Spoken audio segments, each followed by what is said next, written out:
Within the first few months of being here, we had several weeks where we talked about vision and where God was leading us. And one of the things I shared with the church was this idea that we would have something where we were calling it a Sunday of service at first.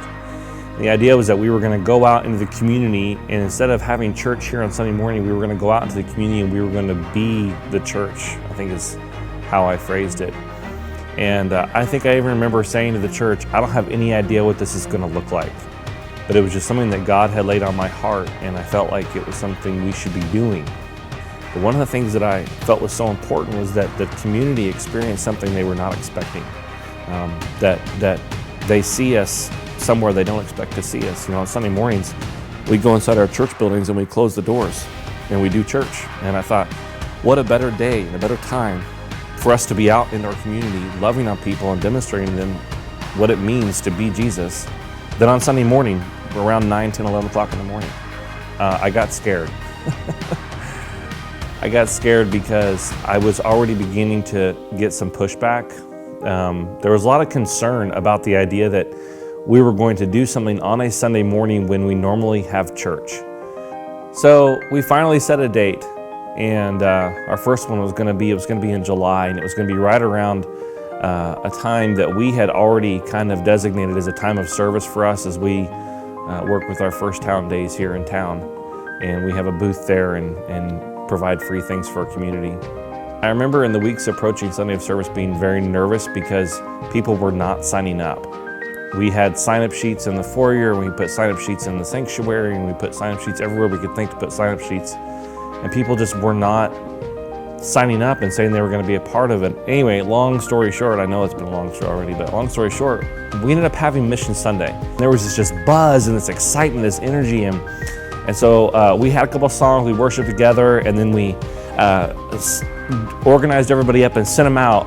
And we did our projects. And that first Mission Sunday, we had things like car washes, and we cleaned trash, and we handed out gas cards, and we handed out cookies or bread, and we handed out 1,000 bottles of water in the city square. We did a variety of different things. But when we were done, we came back to have lunch together in our gymnasium. And I remember probably the most significant thing to me was the spirit that we were experiencing then. Because what we did then is we had church.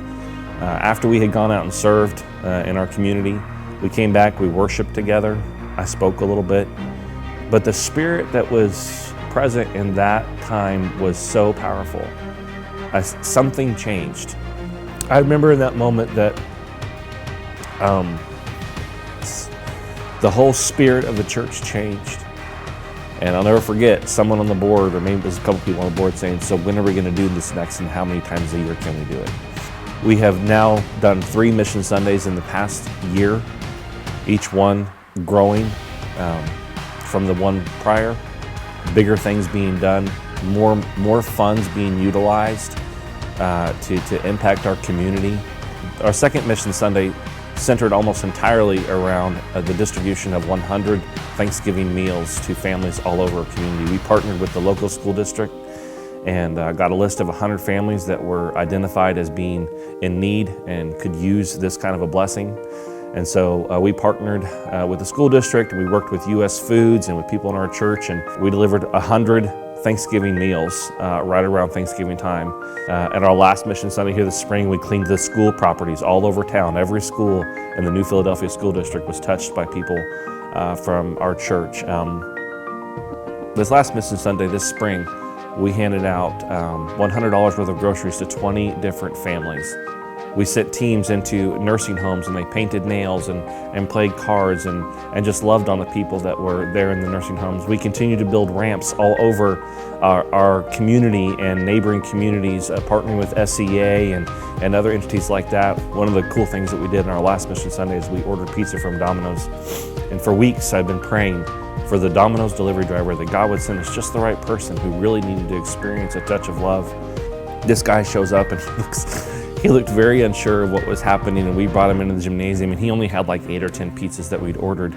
And I brought him in, and I introduced him and asked him his name and what was going on in his life. And I said, listen, we want to bless you today. And so we put an offering plate or a bucket or something right there in front of him, and then people just began to bring up money, like cash, and just dropping it in this tray. And he sat there dumbfounded. He didn't even know what to say.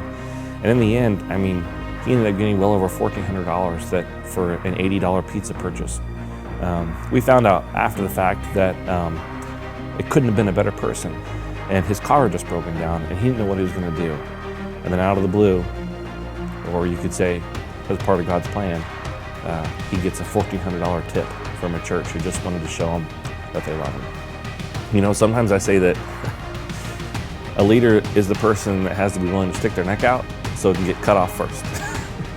And I think that we chose to do that. Our leadership here, we chose to stick our neck out. Our board chose to stick their neck out so it get cut off first.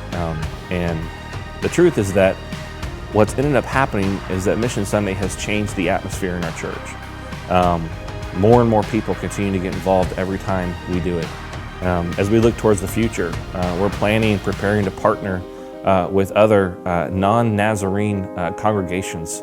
There's a Mosaic church here in town, Off the Wall Ministries, just to name a couple churches that we've been talking to get involved and to partner with us in this work. And not only that, we're looking to partner with some other nonprofit entities that are not religious, that don't have any church affiliation, just so that we can begin to cooperate with what's already happening in our community. That's how God is taking Mission Sunday, that started out, you know, back in 2017, early 2017, from a Vision Sunday when I stood in front of the church right on this platform and said, I don't have any idea what this is going to look like, to here we are 3 years later.